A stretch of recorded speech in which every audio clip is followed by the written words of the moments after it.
वहीं हम रक्षा क्षेत्र में भी आत्मनिर्भरता के उस लक्ष्य को प्राप्त करने की दिशा में प्रभावी ढंग से आगे बढ़ रहे हैं।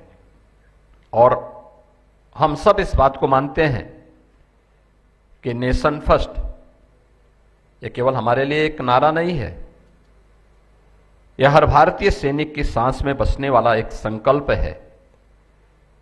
हर भारतीय के लिए ये जीवन का एक मंत्र होना चाहिए, क्योंकि राष्ट्र से बढ़कर के कुछ नहीं, यह हमारे लिए सर्वोपरि है।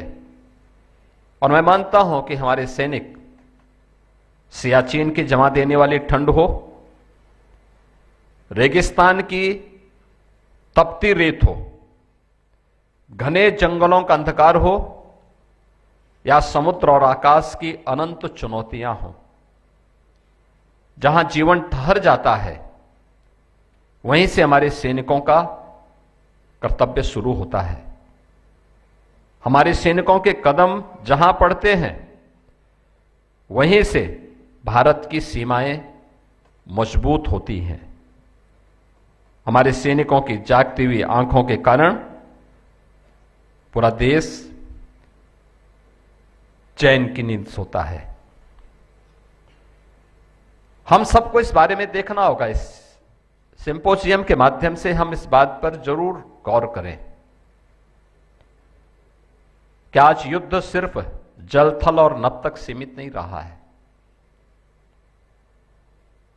आज यह मल्टी डोमेन ऑपरेशंस के युग में प्रवेश कर चुका है। हमने अभी गत वर्ष ऑपरेशन सिंदूर के माध्यम से भी देखा है। आधुनिक युद्ध अब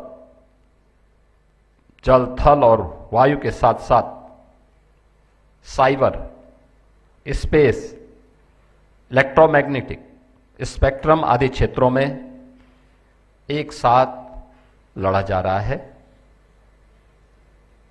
अब कीबोर्ड भी हथियार है। दुश्मन के पावर ग्रिड, बैंकिंग और कम्युनिकेशन सिस्टम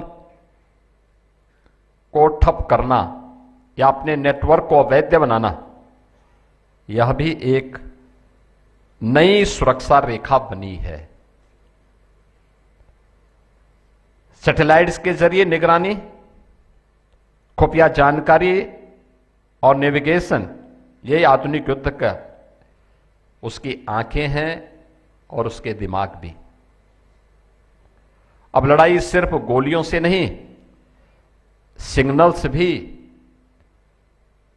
इसमें महत्वपूर्ण भूमिका का निर्वहन कर रहे हैं।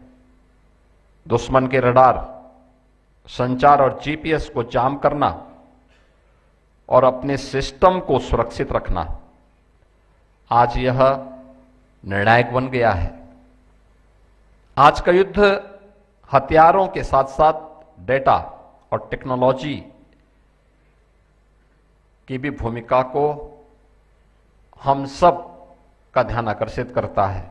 और इसीलिए बहादुरी के साथ ही तकनीकी रूप से दक्ष, रणनीतिक रूप से सजग और मानसिक रूप से उतने ही अडिग रूप से हम सबको एक नई प्रेरणा भी प्रदान कर रहा है।